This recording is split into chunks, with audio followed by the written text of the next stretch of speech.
This E3 2015 coverage is brought to you by Senshudo TV, Apog, Cinch Gaming, and Gamer Salute. We're here at the Wargaming kind of hidden cave of excitement just behind us, and we're having a chat about Masters of Orion. Easier to say when you've had some sleep.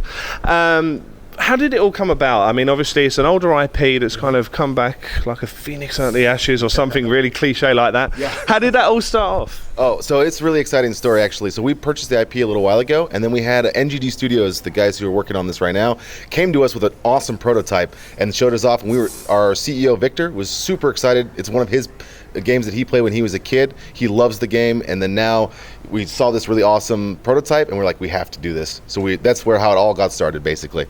Wonderful. And for those that aren't, entirely aware, may not have played the original, what can we expect from sort of the many hours that are going to be spent playing this? Absolutely. So it's a classic 4X game. If you have checked it out, it's very similar to the original. It's a reboot. It's not Master of Orion 4, but you can. We're trying to take the best of Master of Orion 1 and 2 and make it the awesome game we want everyone to play.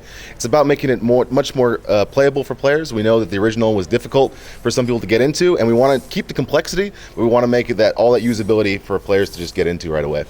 Absolutely. So when I was looking there's like incredibly large amounts of the tech tree is enormous. Yeah. You've got so many little details that you can fiddle around with.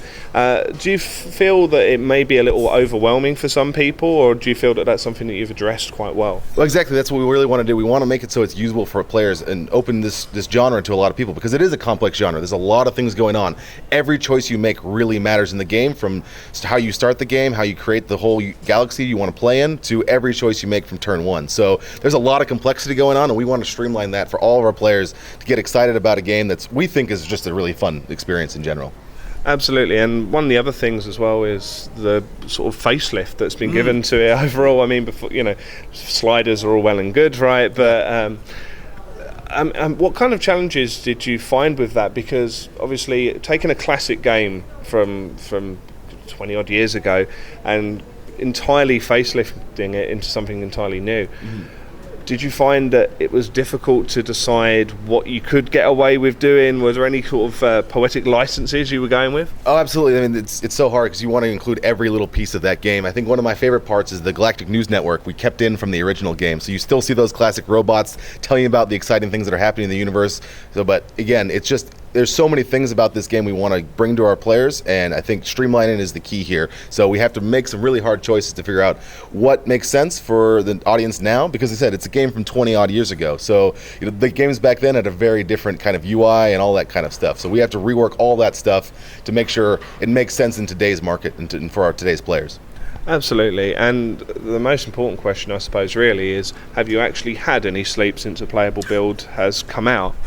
No, actually, I've been playing it like crazy. It's actually a lot of fun. I've been diving in with the races we have right now and just exploring the universe. We have a demo right now that's showing you a limited amount of things, but there's so much more in that game right now that we're not showing off yet. And what race do you play? So I start off the Alkari because that's the one we're showing off, but I like the Barathi a lot because they're the warlike guys. They have just massive warships to start with. They can just take over the galaxy, and I mean, it's about expanding and exploiting, all that kind of stuff, right? So it seems like a key race to me. It makes sense. And probably the most important question of all, when can we expect to be getting our dirty little mitts on it? Well, right now you can go check out the Steam page, actually, and you can go and see the preview for it right there. So go check out the Steam page. We'll have all our updates on there. You can go see that right now.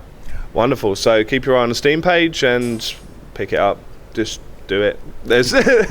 I'd make a more compelling argument, but I kind of want to try and convince someone I can go and play it myself. Yeah. But other than that, thank you for your time. Very much Absolutely. Appreciate it. Thank you very much.